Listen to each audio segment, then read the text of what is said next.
नमस्कार दोस्तों, versus of wisdom में आपका हार्दिक स्वागत है। आज हम श्रीमद् भागवत पुराण के प्रथम स्कंद के 5वें अध्याय का अध्ययन करेंगे, जिसमें नारद मुनि अपने पूर्व जन्म की कथा सुनाते हैं और भक्ति के महत्व पर प्रकाश डालते हैं। यह अध्याय हमें सिखाता है कि कैसे भगवान की भक्ति हमारे जीवन को परिवर्तित कर सकती है। आइए इस ज्ञान के सागर में गोता लगाएं। प्राचीन काल में जब ज्ञान की नदियां अपने मूल स्रोत की ओर बह रही थीं, बदरिकाश्रम के पवित्र वातावरण में एक महान ऋषि अपने आश्रम में विराजमान थे। वह थे महर्षि वेदव्यास, जिन्होंने वेदों का विभाजन किया था और महाभारत जैसे महाकाव्य की रचना की थी। उनका आश्रम सरस्वती नदी के तट पर स्थित था, जहां प्रकृति अपनी पूर्ण शांति में थी।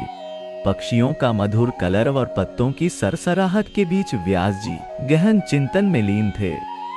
उन्होंने वेदों का विभाजन किया था, उपनिषदों का संकलन किया था और महाभारत जैसे महाकाव्य की रचना की थी। फिर भी उनके हृदय में एक अपूर्णता का भाव था। उनके चेहरे पर चिंता की रेखाएं स्पष्ट दिखाई दे रही थीं। आत्मसंतुष्टि का अभाव उन्हें अंदर ही अंदर खाए जा रहा था। उसी समय आकाश में एक दिव्य प्रकाश दिखाई दिया। यह प्रकाश धीरे धीरे नीचे उतरने लगा और व्यास जी के आश्रम की ओर बढ़ने लगा। प्रकाश के साथ साथ वीणा का मधुर संगीत भी सुनाई देने लगा। यह देवर्षि नारद थे, जो अपनी वीणा बजाते हुए व्यास जी के आश्रम की ओर आ रहे थे। नारद जी त्रिलोक में विचरण करने वाले महान संत थे, जिनके पास दिव्य ज्ञान और भक्ति का अनमोल खजाना था। व्यास जी ने नारद जी का सम्मान पूर्वक स्वागत किया। हे देवर्षि, आपका आगमन मेरे आश्रम में हुआ, यह मेरा सौभाग्य है। कृपया बताइए, आप किस कारण से यहाँ पधारे हैं? नारद जी मुस्कुराए और बोले, हे व्यास, मैं आपके मन की व्यथा को जानता हूँ। आपने वेदों का विभाजन किया, उपनिषदों का संकलन किया और महाभारत की रचना की, फिर भी आपके हृदय में शांति नहीं है। व्यास जी चकित रह गए। उन्होंने विनम्रता पूर्वक कहा, हे देवर्षि, आप अंतर्यामी हैं, आपने मेरे मन की बात जान ली। यह सत्य है कि मैंने इतना कुछ लिखा, फिर भी मेरे हृदय में एक अजीब सी रिक्तता है। मुझे लगता है कि मैंने कुछ महत्वपूर्ण छोड़ दिया है, लेकिन मैं समझ नहीं पा रहा हूँ कि वह क्या है। नारद जी ने गंभीरता से व्यास जी की ओर देखा और कहा, आपने भगवान की महिमा का पूर्ण वर्णन नहीं किया है। नारद जी ने अपनी वीणा को एक ओर रखते हुए कहा, हे व्यास, आपने वेदों और उपनिषदों में धर्म, अर्थ, काम और मोक्ष का विस्तार से वर्णन किया है। आपने महाभारत में युद्ध और राजनीति का चित्रण किया है, लेकिन आपने भगवान की दिव्य लीलाओं और उनकी अहेतुकी कृपा का पूर्ण वर्णन नहीं किया है। यही कारण है कि आपके हृदय में अपूर्णता का भाव है। मुझे अब समझ में आया कि मेरी रचनाओं में क्या कमी है। मैंने भगवान की भक्ति और उनकी दिव्य लीलाओं का पूर्ण वर्णन नहीं किया है, लेकिन मुझे मार्गदर्शन की आवश्यकता है। कृपया मुझे बताएं कि मैं कैसे भगवान की महिमा का वर्णन करूं, जिससे सभी जीवों का कल्याण हो। नारद जी ने मुस्कुराते हुए कहा, हे व्यास, मैं आपको अपनी कहानी सुनाता हूं। एक बार की बात है, जब मैं एक दासी पुत्र था। मेरी माता विभिन्न ऋषियों की सेवा करती थी। उन ऋषियों की कृपा से मुझे भी उनकी सेवा करने का अवसर मिला। एक बार वर्षा ऋतु में कुछ ऋषि हमारे घर पर रुके। मैंने उनकी सेवा की और उन्होंने प्रसन्न होकर मुझे भगवान का प्रसाद खाने को दिया। नारद जी ने आगे बताया, उस प्रसाद को खाने के बाद मेरे हृदय में भगवान के प्रति प्रेम जाग उठा। मैं उनके गुणों का गान करने लगा और उनके दर्शन के लिए व्याकुल हो उठा। ऋषियों ने मुझे भगवान के बारे में बताया और मैं उनकी कथाओं को सुनकर आनंदित होता था। एक दिन जब ऋषि चले गए, मैंने अपनी माता से अनुमति लेकर उत्तर की ओर प्रस्थान किया, भगवान के दर्शन की आशा में। मैं घने जंगलों, पहाड़ों और नदियों को पार करता हुआ चलता रहा। मेरे मन में केवल एक ही इच्छा थी, भगवान के दर्शन। एक दिन मैं एक निर्जन वन में पहुंचा और एक वृक्ष के नीचे ध्यान में बैठ गया। मैंने अपने हृदय में भगवान का ध्यान किया और अचानक मेरे सामने एक दिव्य प्रकाश प्रकट हुआ। उस प्रकाश में मैंने क्षण भर के लिए भगवान के दर्शन किए, लेकिन वह दर्शन क्षणिक था। जैसे ही मैं उनके रूप को पूरी तरह से देखना चाहता था, वह अदृश्य हो गए। मैं व्याकुल हो उठा और रोने लगा। तभी आकाशवाणी हुई, हे बालक, इस जन्म में तुम्हें मेरे पूर्ण दर्शन नहीं होंगे। तुम्हारा हृदय अभी पूरी तरह से शुद्ध नहीं हुआ है, लेकिन तुम मेरा गुणगान करते रहो और मेरी कथाओं का प्रचार करते रहो।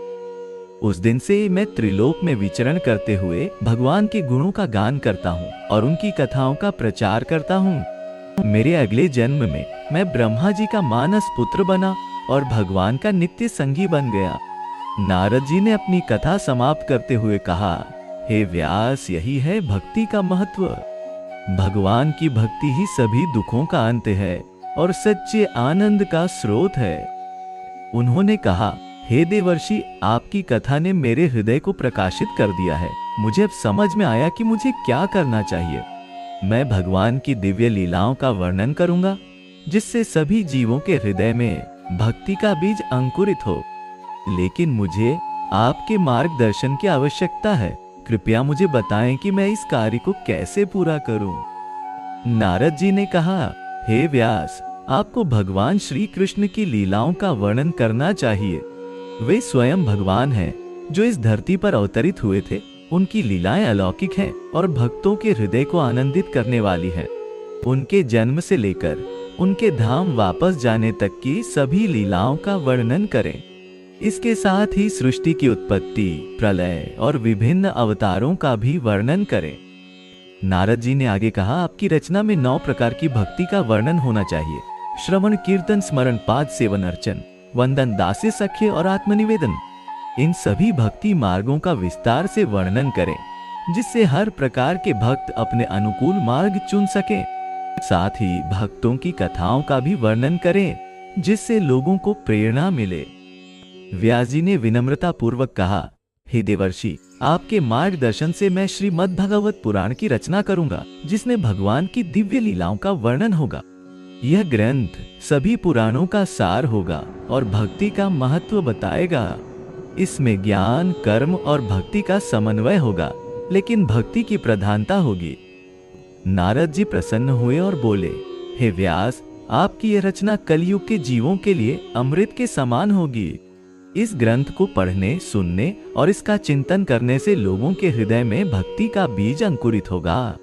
यह ग्रंथ सभी वेदों और उपनिषदों का सार होगा और भगवान की कृपा से यह युगों युगों तक लोगों का मार्गदर्शन करेगा। इस प्रकार नारद जी के मार्गदर्शन से व्यास जी ने श्रीमद्भागवत पुराण की रचना प्रारंभ की। उन्होंने अपने पुत्र शुकदेव को इस ग्रंथ का ज्ञान दिया, जिन्होंने बाद में राजा परीक्षित को इसका उपदेश दिया। यह ग्रंथ भक्ति का महासागर बन गया और आज भी करोड़ों लोगों के जीवन को प्रकाशित कर रहा है। व्यास जी और नारद जी का यह संवाद हमें सिखाता है कि ज्ञान और कर्म के साथ साथ भक्ति भी जीवन का महत्वपूर्ण अंग है। केवल ज्ञान और कर्म से हृदय की पूर्ण संतुष्टि नहीं होती। हृदय की पूर्ण संतुष्टि के लिए भगवान की भक्ति आवश्यक है। श्रीमद्भागवत पुराण हमें यही संदेश देता है, भगवान की शरण में जाओ और उनकी भक्ति करो, यही जीवन का परम लक्ष्य है। आज भी जब कोई व्यक्ति श्रीमद्भागवत पुराण का पाठ करता है या उसकी कथा सुनता है, उसके हृदय में भक्ति का बीज अंकुरित होता है। यह ग्रंथ हमें सिखाता है कि भगवान सर्वव्यापी हैं और वे अपने भक्तों के हृदय में निवास करते हैं। हमें अपने हृदय को शुद्ध करना चाहिए और भगवान की भक्ति करनी चाहिए, तभी हम जीवन के परम लक्ष्य को प्राप्त कर सकते हैं।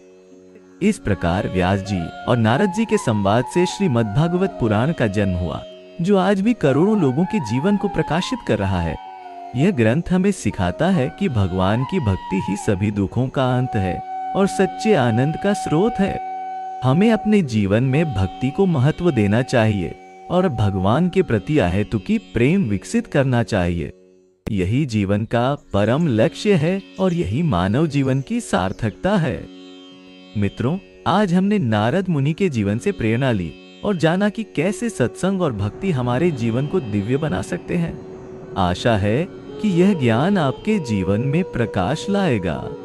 यदि आपको यह वीडियो पसंद आया तो कृपया चैनल को सब्सक्राइब करें और अपने विचार कमेंट्स में साझा करें। वर्सेस ऑफ विजडम के साथ बने रहने के लिए घंटी का बटन जरूर दबाएं। आपका बहुत बहुत धन्यवाद और शुभकामनाएं।